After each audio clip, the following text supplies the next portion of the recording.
I want to tell you what we've been cooking up this past year with the Hateful Eight.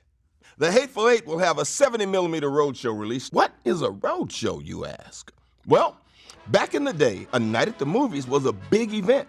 People even got dressed up. They call this a Roadshow. It was a limited theatrical engagement with reserved seating, a musical overture, an intermission, and they also gave you a program. A few classics released this way were Gone with the Wind, El Cid, and Ben-Hur, each presented in this grand fashion. The roadshows started in the late 50s and then committed to them really big time in the 60s. Some of them were like musicals, some of them were historical epics, other ones were like Ice Station Zebra, Battle of the Bulge, Sand Pebbles. Normally, there would be about 10 extra minutes added to the movie that you'd only get to see in the Roadshow version. It's really the way to go. You know, I remember going to the Cinerama Dome and watching Lawrence of Arabia and having the intermission. You got up and had a moment to talk about what you had just seen. And the whole thing was an event. I think he is reminding people that the cinema is a place to be revered. If I'm going to shoot in 65mm and release in 70, I'm not going to get 3,000 theaters to convert to 70, even if they wanted to, which they don't. It wouldn't be possible. However, we could do a roadshow version of such, where we go in 100 screens, filtered throughout America in this special roadshow version. Well, here's what makes 70mm so glorious. The movie is shot in 65mm, then projected in 70mm, with an image twice the size of what you're used to, which will make your enhanced viewing even doper. When you see the grain of 70, you see the color of 70, like the wide shot inside the barn and the close-ups of the faces, it's beautiful. We all knew we're going to tackle this. The format of 70mm lends itself to this Western landscape, the size of the frame, the width of the frame. It did take a minute to get a little bit used to the width of what this could see. But within that, it's just special. You can see a lot more than you're used to.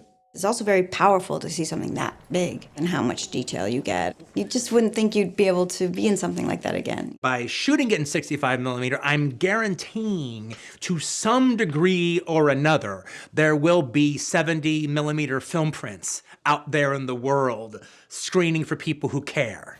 24 frames a second, flickering through the projector, creating the illusion of movement.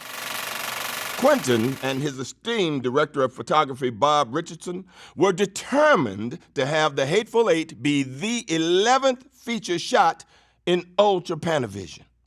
Ultra Panavision is the widest format there is. When film students come to Panavision and we lead them into the theater, and we're lucky enough to have a film print of the chariot race from Ben-Hur, which is 2.76:1. It is Ultra Panavision 70. These kids go nuts. They jump up and down. And I noticed another kid going nuts when we showed it, a guy named Quentin Tarantino. We brought him into the theater and showed it to him. And I realized I had actually never seen Ben-Hur in its original 2.76 format. And it was truly, truly amazing. He said, "That's it. You guys have to make this work." The minute I got into Panavision, I went around, and on the far side of the wall in the darkness were these oddly shaped lenses. And I walked up. What are these? Those are the Ultra Panavisions. These lenses hadn't been used since the movie Khartoum with Charlton Heston and Laurence Olivier. So Bob is asking about them, and they're telling him, and he's thinking, whoa, this could exactly be what Quentin would like. Quentin would love these. And so he was like, are they any good? Do they work? And they go, yeah, we think so. So immediately, Bob said, I want these. And I took those lenses when we flew to our locations in Telluride. And the test came back, and now it's up to him to look at it and say, how do we feel about it? Because I wanted to show him inserts, close-up, wide shots, landscapes, faces. The day that we all trudged into the DGA to finally see our test footage, we all sat down and the lights went out, and these glorious, magnificent, gigantic images came up. And all of a sudden, you were in the Old West with these incredible images that we haven't seen for decades. Ultra Panavision, when you absolutely positively got to wow everyone in the room, except no substitutes.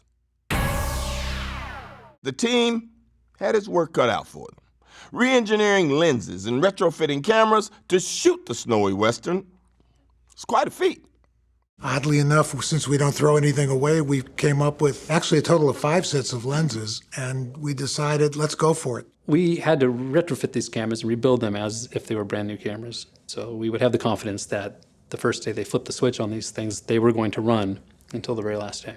Bob and Greg were really adamant that they wanted to preserve the look of the old optics. So next step was make the lenses compatible with the reflex and then make them compatible with the camera assistant. And each lens was its own adventure. Half the lenses had not seen light since 1965, 66.